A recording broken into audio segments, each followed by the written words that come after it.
like the video. What up, derps? This episode was recorded in September of 2021. My brother and I made an episode where we talked extensively about Drake's album, Certified Lover Boy. This was the first time I was truly dissatisfied with the state of Drake's music, and you will hear it in this recording. As my brother and I go through the album talking about what went right, what went wrong, you will definitely hear the beginnings of the cracks showing in my Drake fandom. Enjoy this throwback episode of Derapy. It's all in my editor's hands now.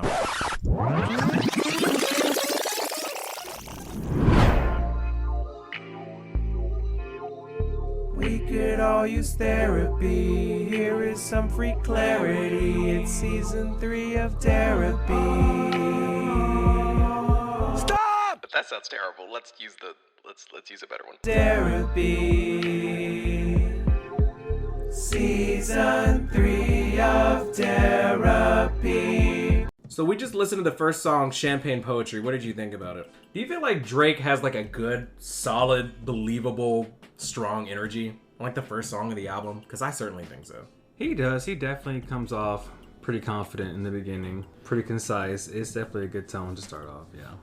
I didn't know what to expect going into the album. I just wanted it to be good. I was excited to hear a Drake album. I hadn't heard one in 3 years since Scorpion came out. And when I first heard that sample, I love you, I was like, I know this is gonna go hard. He raps, it does go hard. Beat switch in the middle, comes in just as hard. It's a great first song. And every time I go back to listen to the album, obviously I started at the beginning, and it sounds good. And I never skipped that song. I always listen to it all the way through. And it's such a great start. And then the second song is where I immediately start to have doubts. I know that I hurt you. Yeah. It's a sample in the beginning. Daddy's home. When I heard the second song, I was like, this is going to be great. The first song was great. The second song starts out great. I mean, there's all this stuff in the beginning where he's like, I don't know how y'all thought y'all were going to, I know y'all didn't know how to get your clout up, get your money up, but now I'm back. Daddy's home. You said you felt awkward about the daddy's home thing.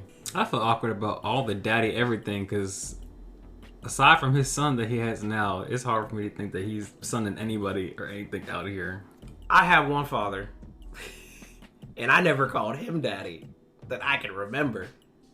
So when I hear Drake rapping, look, I understand that some of these songs are for women, but I think most of the people listening to it are men. So just the whole like daddy's home, like it doesn't resonate with me. Like I don't think it's meant for me. I don't know. So the problem for me with the second Drake song on this album is he raps for, it takes Drake 30 seconds to even start rapping in the second song. Then he finishes rapping 1 minute and 37 seconds in. Did it occur to you that he actually only rapped for 1 minute? In the second song on the album?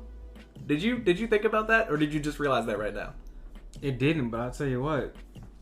It took me about 30 seconds to already be halfway tuned out of the song. So whether he was rapping, singing, or otherwise, it didn't matter to me at that point. So after 30 seconds of not rapping, the beat drops. It's an awesome beat. He raps for approximately 1 minute. It sounds great, and then he goes into just Why forever? Big owl, big birds forever. Don't make me go get Stop talking! And at this point, Nicki Minaj just takes over the song and starts talking about like reverse child support. Barely funny the first time I heard it. Why on earth would I ever listen to it again? Also, again, the beat on the song is awesome, so just keep rapping. And if you're gonna call up Nicki Minaj to get her on the second song of the album, why not have the queen rap? I was already losing it at this point. But then we get to Girls Want Girls. Whoa. Whoa.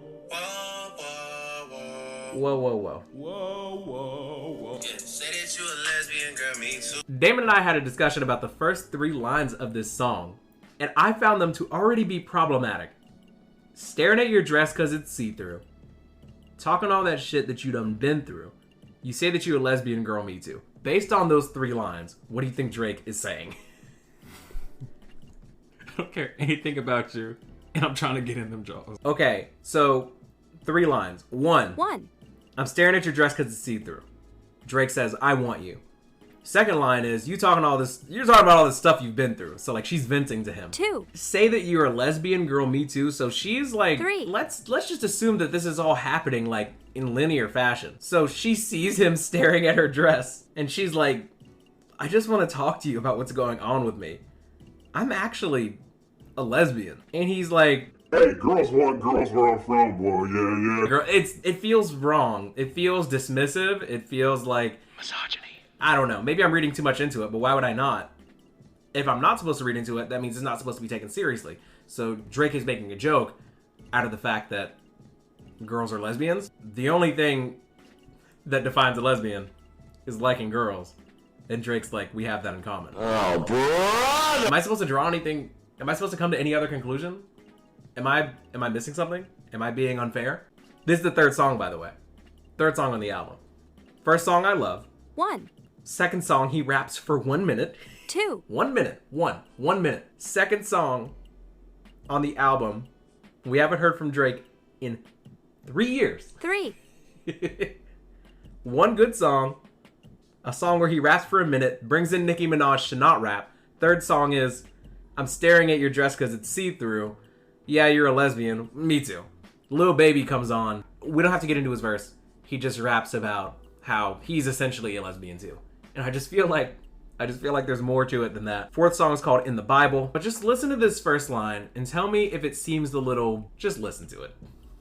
Counting on my body, damn the things just start to pile. In case you don't know what he's saying, because he's kind of mumbling. I'm reading the lyrics. It says, counting up my bodies, damn, the thing just start to pile. I'm just thinking about like Drake like having sex with a woman. Just like leaving her in the corner of a room. Like she's just laying there. Like ragdoll. Ew! He has sex with another woman. He's just like, go lay down over there. I see your point on that, actually.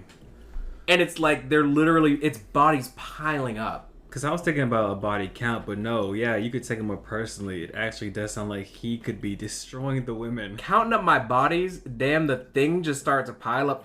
Thing? Brother, ugh. Did you just say, there's the whole rest of the song, but the next line, Judge me how you judge me, take them bitches out the trap. judge me how you judge me, take them bitches out to try. I understand, when it comes to rap, that it's okay to refer to women as the B word. I'm not saying it's okay. I'm not saying it's okay. Drake says it's okay. Oh, okay. To refer to them as bodies, Those edits are terrible. and then say that thing just start to pile up, and then say, judge me how you judge me, take them bitches out to trial. I'm reading the rest of the lyrics to this song, and I don't want you to start disliking Drake too much because I want you to listen to the rest of this session. But the song featuring Lil Durk and Giveon, and God bless Giveon, I don't think that he endorses this type of behavior. But, you know, he's just the feature on a Drake song. He endorses it when he wants to be on a Drake album. If you're on the Drake song, you just do what it do. And to me, I think it says a lot about Drake. It kind of illustrates what the motive is for this album when the second song has a Nicki Minaj feature. She's not rapping. I don't want you guys to forget that. We brought Nicki Minaj out here just to not rap. Third song has Lil Baby. Fourth song has Lil Durk and Giveon. How much of this is really about Drake, you know, being passionate about something? How much of it is about Drake trying to convey a tone of seriousness, personality, and character, and growth, and development? And I know, like, maybe we're not supposed to worry about these things. Maybe he's just making pop songs. And if that's the case, don't talk about how you're the best rapper. But I'm getting ahead of myself. The next song's called Love All. Am I being fair in my criticism here? Am I going too hard? Am I not making sense? Drake is out here trying to sell cookies. He's not out here trying to sell you on his story anymore. So no, I don't think you're going too hard at all. The only thing that I want to talk about with this next song featuring Jay-Z, another feature by the way, is Drake capable of doing a song by himself? If this is the first time you're hearing a Drake album, you would think that, you know, maybe he doesn't have it. Maybe he needs help. This is how the song starts out. Never had a lot, this is all I need. People never care till it's all I need. This is how the song ends. Never had a lot, this is all I need. People never care till it's all I need. Am I right to say that's a little lazy? Starting one way and finishing a similar way, you know, kind of to indicate that the song's wrapping up. But to me, even in other pop songs, in other songs in general, yes, people repeat lyrics and repeat hooks all the time. Is it wrong of me to say that I expect maybe the tone, the inflection to change a little bit? Or maybe just the inclusion of some background singers, maybe a harmony, maybe just do like a little voiceover of yourself, maybe a little, It was one of the worst performances I've seen in my life. I couldn't sleep last night because I... something in the background to indicate that this is the end of the song as opposed to the beginning. No, this is a straight line. That's the difference. If you go on a journey, it starts at the bottom, you go up, then you come back down. But the problem is, it always stayed straight. If there was something in the middle, then it'd be completely appropriate for him to end it in that same way. But that's not what happened. Let's be fair to Drake with the sixth song. Six. Say six. You say six. Six. In this sixth. Let's be fair to Drake. In this sixth song with Travis Scott, again, another feature, by the way. We're up to... I find it interesting, by the way, in the second song, Poppy's Home. I feel weird even saying that. You should. As you should.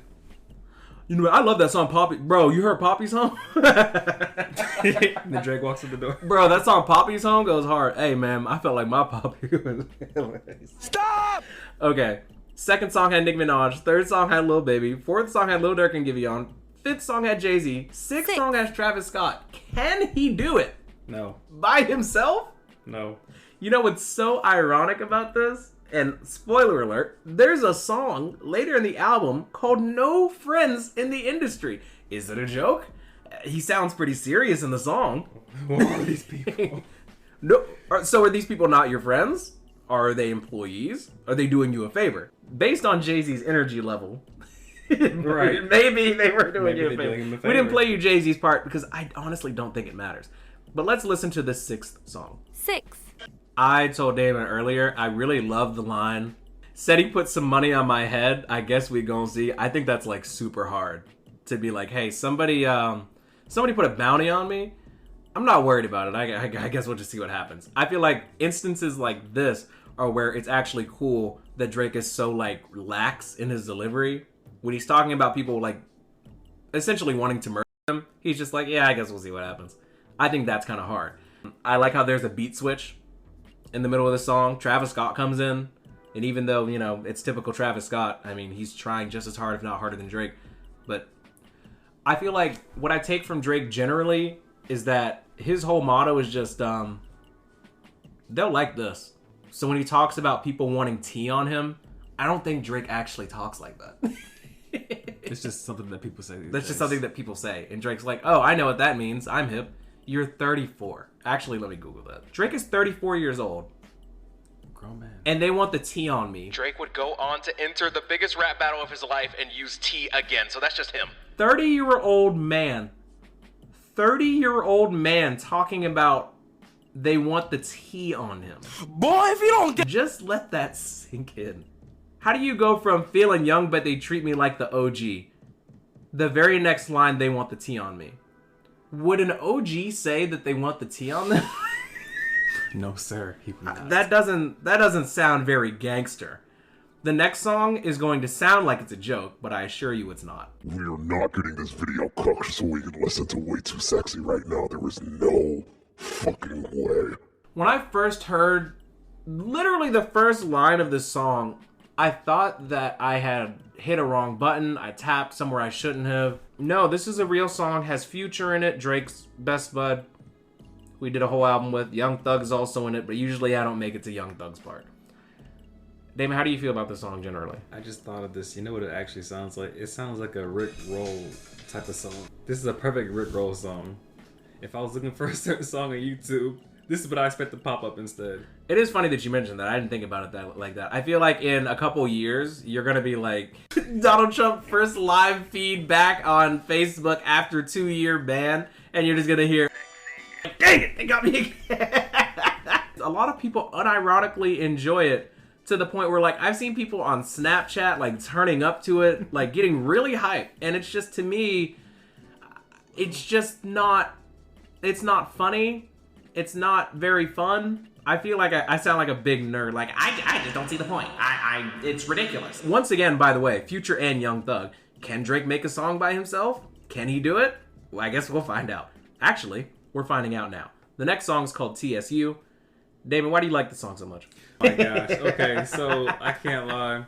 This song is so catchy to me. This is one of the catchiest songs I've heard in a while. Literally, if they talk about ear candy, this song is ear candy to me for some reason. There's something about the melody and the repetition of it really reminds me of a nursery rhyme. It just like almost puts you to bed with the casual melody. Drake haters love to hear that, by the way. Like, your favorite song is the one that puts you to... It feels like a nursery rhyme. Defend Lord. this. Defend this. What's up, ladies? Swoosh your house, baby. I can't do it. I can't listen to this again. I can't do it again. You know, I have full creative control of this podcast. If there's something that I don't want you to hear, you won't hear it. If we're like, or if there's a long pause like Like the video. that, you would typically never hear it because, you know, I care about not wasting your time. Drake does not care. No, he does not. He expects you to listen to that every time. If he didn't, why would he include it on the album? But you're not defending that. You don't like that part. Absolutely not. You know that wouldn't be on the, what do they call it? On the the radio take? If it's like in the club when they're playing this song, obviously that's... Leave the club. Like, that just should not be, that does not need to be heard more than one time. I agree that the instrumental sounds good. Do you find yourself feeling like you need to defend the, you know, actual lyrics in the song? Because I find them to be, once again, a little bit problematic. Do you see it that way? Or are you just like, it's a catchy song, who cares? Because I think he was telling a good story, but then he just had to switch it up, which he does a lot on this album for some reason. Switches it up when he doesn't need to. I really like the way that the vocal line and the melody went with that part where he says, you know, about her mom and her dad not being around. If you hear how the melody goes down, it's very concise. It works. It makes sense. You can like feel the emotion of that sentiment. But then he changes it as if he doesn't care. It's ironic because that part that you find the most melodic to me is the part that I find most troubling. He's emphasizing the fact that she doesn't have any parental guidance. She just has Drake. Drake. Explain to me how you feel about this. One specific lyric. I just want to know if this makes you feel like maybe it's not, you know, like a very healthy relationship that we're discussing here. You already know what I'm about to play. I give you this bread, you run me some head, and they ain't go to the In case you didn't hear it, is I give you this bread, you run me some head. How would you interpret that line? I guess you could interpret that in many ways. I guess it depends on the perspective. Because you could say that at the time... When he says, I give you this bread, what do you think he means? He's giving her money. When he says, you run me some head, what do you think that means? She's giving that man some head. And they're clearly connected because they're in the same line. Yes, but then remember that he also says, this is just a story that I'm just telling you. So what you're like making the correlation So it's not about, real? the narrative that you're making about it may not necessarily be true. Oh, the narrative. Why would he say it? But why? Because it's what happened. Because it rhymes? Or because it's real? Because it's what happened. Okay, so it did happen. Right. Got him. But you are sounding like you're saying just because it happened, you're already... Is that the only reason alone that you don't like the lyric? Because those two things in itself is not bad. I think that literally saying that I gave you money so you would... See, that's what I'm saying right there. I gave you this money and you performed this sexual favor for me. To me, I find that not very healthy or kind or nice or good. Yeah, but you are implying a few decent things in there. That's the thing. I'm implying that Drake's telling the truth. You're implying that he's taking advantage. So, are we saying that she's a willing prostitute? I'm saying that it's possible that she's not a prostitute, period. That's just how some relationships are. Sometimes you give them money and sometimes they give you head. Okay, that's fair. I've never had a relationship like that, but I'm not Drake. The next song is called In Too Deep. Do you feel like this is the type of song where, I'm not going to say that it's made for women. I think it's something that they would enjoy. I find it difficult to really relate to anything that Drake is saying. Do you feel like it's one of those tunes where, oh, by the way, Future's in this song again. I just didn't want to forget that. Based on what you've heard, and you heard the song before, do you feel like this is something that you could relate to? Do you feel like you vibe to it? Or is it just one of those things where you like the sound? I'll just do my best to focus on this song, but I really think there's an underlying theme between this entire album. But we may get to that later. But I'll just say for this particular song, there's some parts of it that are so unrelatable that I think my ear is just begging for anything that sounds relatable or interesting. So when it gets to those points, I'm like, okay, I vibe with that. But as far as the beginning or first half of this entire song, no, it's not relatable, and it's quite boring. It's definitely not for me. To answer your question, it's not for me. It's more for women. The next song's called Pipe Down. So we briefly talked about Pipe Down, but we come to the conclusion that it doesn't really mean anything. Unless, tell me if I'm wrong. Do you remember what Pipe Down's about? What's Pipe Down about? It just means pipe down. Haven't I done enough for you to pipe down? Oh, the next song's called Yebba's Heartbreak.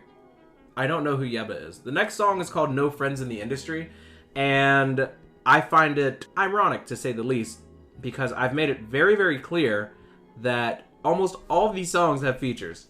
We're on song number 12, and Future's been in 2 of the songs. We also have Young Thug, Travis Scott, Jay-Z, Lil Durk, Giveon, Lil Baby, and Nicki Minaj, who didn't rap. So, are these people not your friends? What's the deal? Why do you think this song is titled No Friends in the Industry? Lord, I couldn't tell you. Do you think that we should have to ask this many questions? Don't you think that it should be a little bit more clear? I love the beat. I actually love the sound of the song. I love the energy that Drake's rapping with. And it sounds like he's on a mission in the song. I love the beat. I'd like to take it and use it for my own. When you hear the bar, I was known for snapping when I chat before the app. What do you think about that? I was known for snapping when I chat before the app. I have a pretty high standard for what I think is good when it comes to like bars in rap. And I feel like some people think there have to be all these double entendres and these triple meanings, and you have to pull out like dictionaries and Google and YouTube, all these theories to get the bar. And like sometimes it's not that deep. I'm down with I was known for snapping when I chat before the app. It sounds so simple, but at the same time, why hasn't anybody else said it, you know? Well, it just needs to be appropriate. It doesn't have to be the most clever. It just has to be appropriate for the song. And it still definitely works both ways. I was known for snapping when I chat before the app. You could say chat is another way of saying, rapping, I spit, I chat, and I snap when I chat before the app. Snapchat was founded in 2011. Drake's first album, Thank Me Later, was in 2010. I actually think that's a pretty good reference. I like that. So he's pretty much saying he's been doing this. That's awesome. That works a couple different ways. Finally a bar. Good job, Drake. Drake's pretty good at rapping, but he's just pretty good. You can write bars. He's pretty good. I just want to make sure that we're keeping count. No Friends in the Industry is the 12th song. I don't know if you've been keeping count. How many songs would you say that you really like you would listen to, not on a playlist, off the album? I have Champagne Poetry, Fair Trade, and now No Friends in the Industry. I have 3 out of 12. Where are you at? I've got Champagne Poetry, TSU, and is it Too Deep? In Too Deep? In Too Deep, yeah. But I wouldn't listen to the first minute. I understand. Knife Talk, by the way, features 21 Savage. 21 brother, can you do something for me? I would like to reiterate that Drake has no friends in the industry, but his next song features 2 more people. I would argue that Drake has more friends in the industry than most people in the industry. So we have to just take a step back and think about this. Is No Friends in the Industry meant to be ironic, satirical, a joke? Because when I listen to Drake's tone, it doesn't sound like he's joking. So maybe there's a bit of cognitive dissonance here, a little bit of gaslighting. Does he really want us to believe he's this like lone wolf type, I don't need anybody type person? Because I feel like this album has him needing a lot of people. But I don't know. Knife Talk is about Lies. being a dangerous person. And frankly, I don't believe you. 21 Savage, maybe. Drake, not so much. Drake was in a State Farm commercial last year. With Jay. So I just don't believe you. 7 a.m. on Bridal Path. Drake says to himself, they'll like this when he's writing a bar. Instead of, I think this is a great bar and I think it's going to last for some time. We were listening to that Kendrick Lamar song earlier where he's like, if Pyros and Crips all got along, they probably gun me down by the end of the song. Hey, peak mentioned. to me, that's like a timeless, I hear that and I'm like, ah, even though I've heard it a bunch of times. I feel like if I go back and listen to Drake say that, Could at least keep it a buck like Antetokounmpo. I'm gonna be like, oh yeah, that was the year that the Bucks won the championship. They definitely had different purposes. But you know that just from the song. Oh, you boys reaching new lows, letting me take the rap for that Casper the Ghost shit while you finding all the loopholes. I think that's him referring to people talking about how he has a ghostwriter. I don't think he chose the right time to bring that back up. Yeah, I think we all pretty much forgot about that until he brought it up again. Yeah, Drake had a ghostwriter, man. That's some... But I'm just saying, listening to this album, I don't think that was the right time to remind me of that. He said, they be texting bro, but we are not of close relation. Ooh, get him. That's another, what do you call it, pop culture reference, though. Here's what I have to say about 7 a.m. on Bridal Path. Just like every other song that Drake has where it's a time of day and it's like a location, you know he's like in his bag and he thinks he's going really hard. And I think sometimes it's just as important to think you're going hard, like just as much as it is to actually be going hard. As long as you rap with a certain level of confidence, like I'm gonna go there with you. Like I'll go along for the ride. The next song is called Erase My Mind. I'm not going to play a lot of it. A lot of it is like this R&B ballad type thing. Drake starts rapping after like 2.5 minutes in, and it just takes a little bit too long for me. The album's already so long. We're like 15 songs in, and I'm just really not into it. The next song after that is... Just about that last one that you were just on, that's just another reference that did remind me that I've heard a lot of these things before, what he was talking about. That's not the first time I've heard him talk about them getting with somebody who's just starting off, doing the same thing that he's doing. Like, why does he keep repeating that? That must have really upset him. Whoever left him, that lesser person. Drake's still going through. Yeah, I gotta imagine. I have to imagine it's a huge hit to your ego to be as famous as Drake is and have somebody leave you and then end up with somebody that is nowhere near like your level of celebrity. Like, right. When I was talking, it's funny, I was talking to Matt a couple days ago, and we were talking about, like, A-tier, B-tier, S-tier celebrity, and I told him that I thought that Drake was an S-tier celebrity, and he said there are certain places in the world, like, if Drake showed up, they wouldn't care, but he thinks that Leonardo DiCaprio is, like, on a different tier of celebrity. He was like, Drake might be, like, A-plus or S, or, like, low S, but he's like, I think Leonardo DiCaprio is, like, on a different level than even Drake. What do you think about that?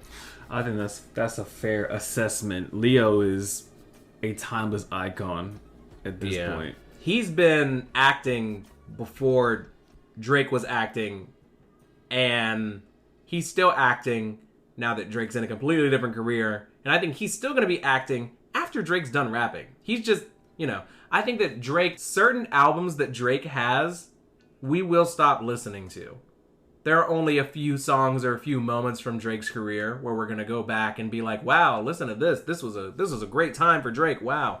This album, these few songs. Leonardo DiCaprio has multiple movies that are going to go down in history that they'll talk about in history books that will be in film schools forever. So, yeah, I definitely do think he's on a different level. But I could understand if you're any level of celebrity, if somebody leaves you for somebody that's either not a celebrity at all, that would be very embarrassing. Or somebody that's just a lesser celebrity than you, that's got to be annoying. So I could see him being insecure about that. The next song, number 16, it's called Fountains. And it's just like a one dance ripoff. I'm not going to waste your time with it. If you want to listen to it, you can. Did you listen to Fountains? Were you impressed by it? I believe I know what you're talking about. It did seem reminiscent. Yes. Hold on. I like your style. I need a one dance. In my hand.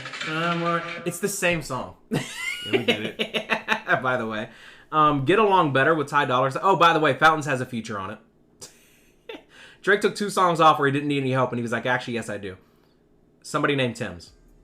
I need help. T-E.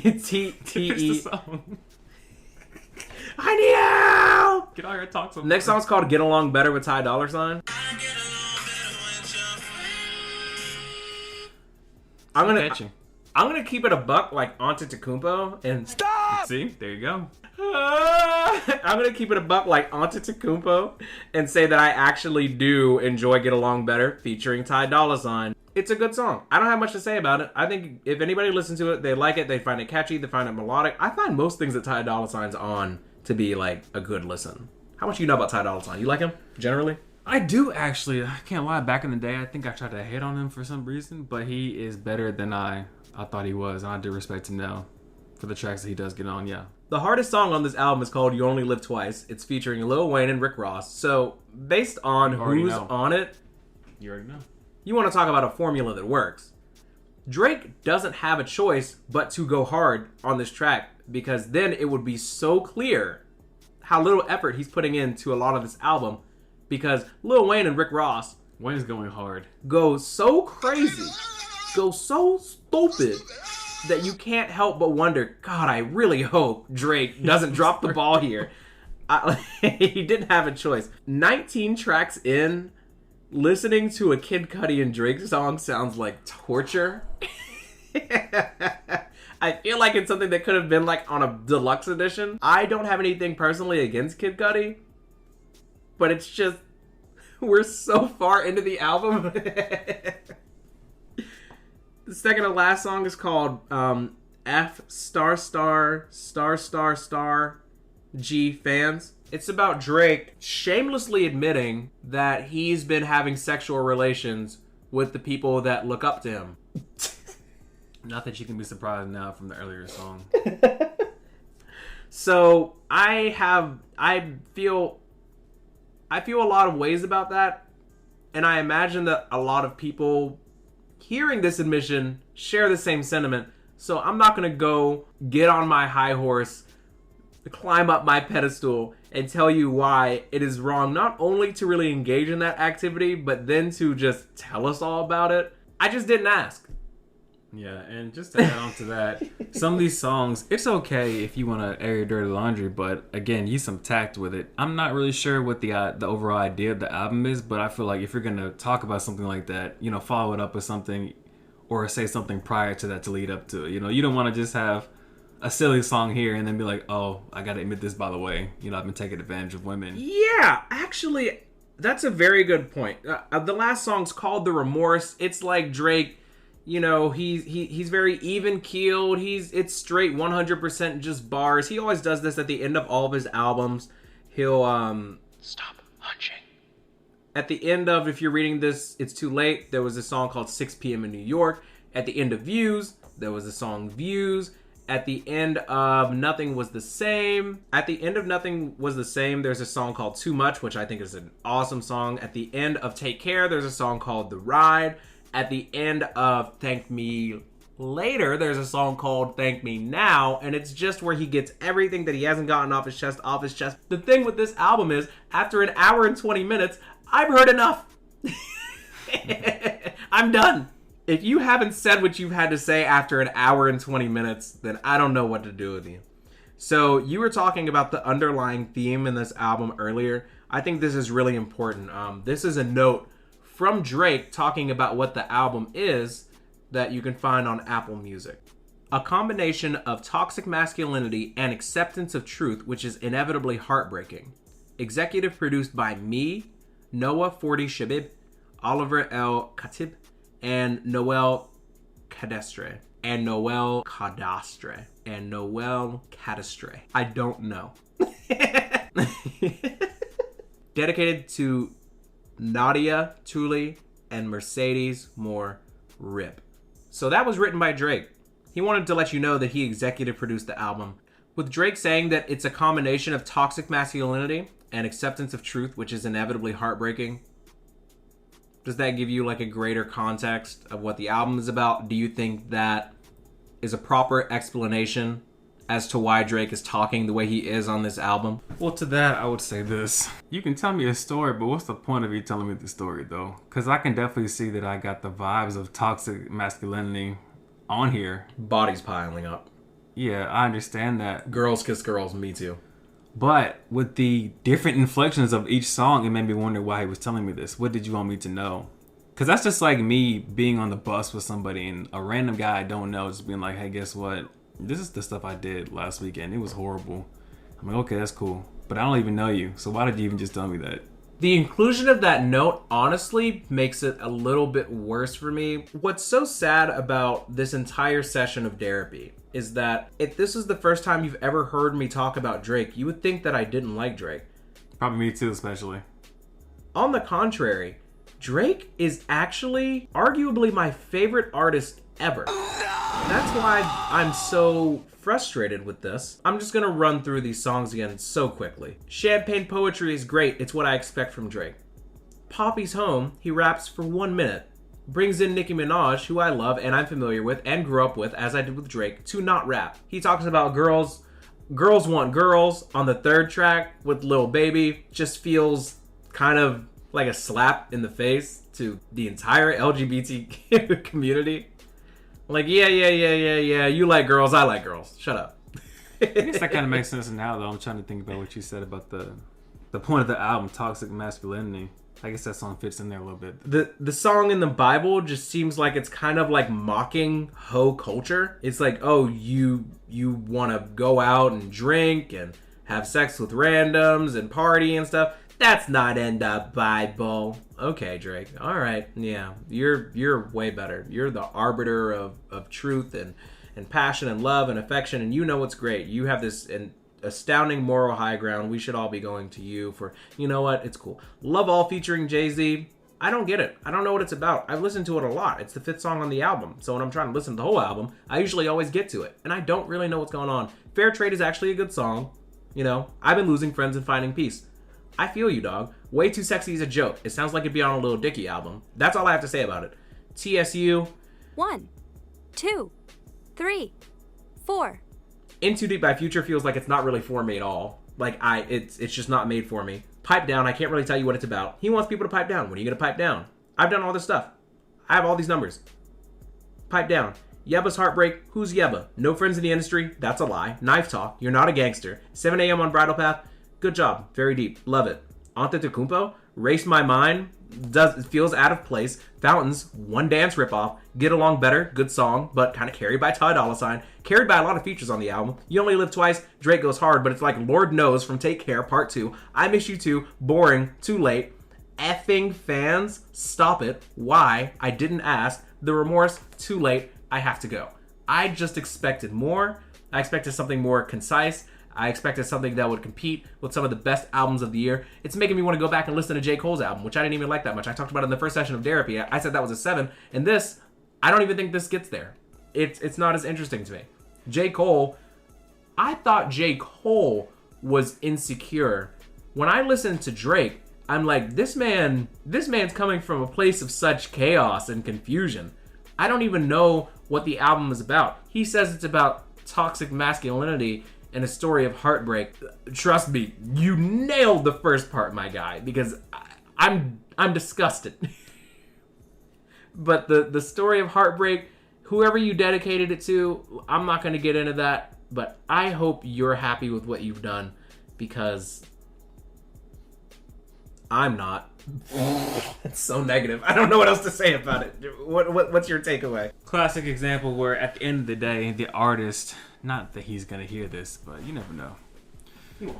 But the artist could always say, well, it's art, and it's at the end of the day supposed to make you feel something, and if you don't understand it, well, that's on you, buddy. Listen to it again. That's all he could say about it, because I feel like, honestly, now that we talked about it, I need to listen to it again and try to understand.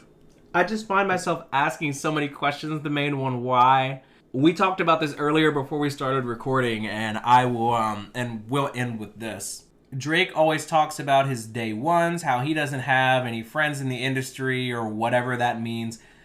I want to believe that the people that are closest to Drake, that are helping him make this album, the people that are helping him produce it, working on the beats, are in the studio with him while he's snapping and chatting, I want to believe that those people will tell him when he's a little off base with some of the songs that he's putting out here.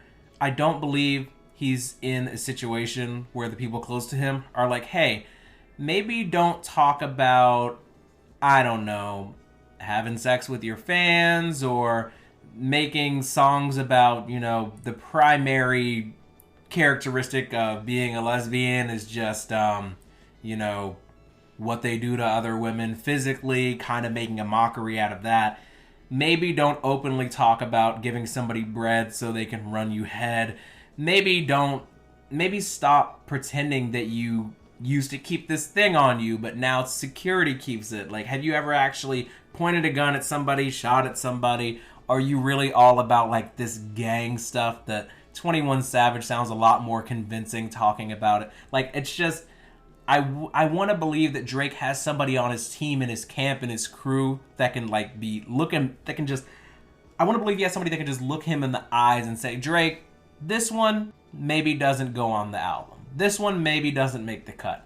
But I feel like Drake's at the point where he says, I made this after Scorpion came out, so it goes on the new record. I don't care if it doesn't make sense. I don't care if it sounds like a joke. I don't care if it's insensitive. I don't care if it doesn't fit in the narrative. Put it on. They'll listen to it. They'll love it. They'll like it. They'll stream it. Actually, most of that stuff isn't true, but they'll listen, and I did. So maybe the joke's on me. Wow. Listening back to the last 40 minutes of that was quite the experience. It's so fascinating to hear how I sound in September of 2021. I was already starting to see certain things about Drake and his music. I was already growing into the type of person that might be maturing in a way and developing in a way where I might not appreciate his music for much longer. I kind of wish I would have just hopped off. I wish I would have just stopped being a fan right then. I wish I would have stopped expecting Drake to be the artist that I grew up listening to as a young teenager. But, you know, better late than never. Let me know what you all took away from this episode.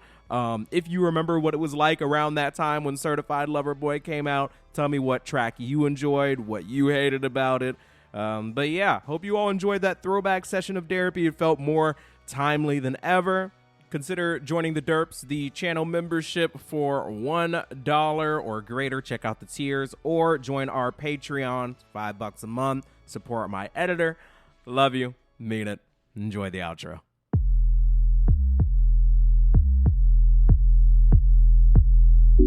Cracking my windshield, I'm pissed off. If you a hater, get lost. Get lost. Yeah, it's my show and I'm in charge. Don't eat lemon pepper wings, but I'm the big boss. Please cut me slack, man, need a discount. About to jump off the roof, that's a dismount. I'm just playing. I'm okay. Okay, but like, are you though? Sorry for the pause, that's awkward. Start a podcast, cause I knew I was a talker. Yeah, my girl love me, but she's sick of my voice. And you know I'm pro-choice, so she do what she want. Why they hate when I get political? I'm a deep thinker, that's critical. Way too serious for a dude not getting paid. Man, I really need a shave. You know what sucks? Most of season 2 of Dave. Taking shots, but I skip out on the bar. Every single show, I swear I wanna raise the bar. Hope you listen close so you never miss the bar. Say the same thing, but I'm still going.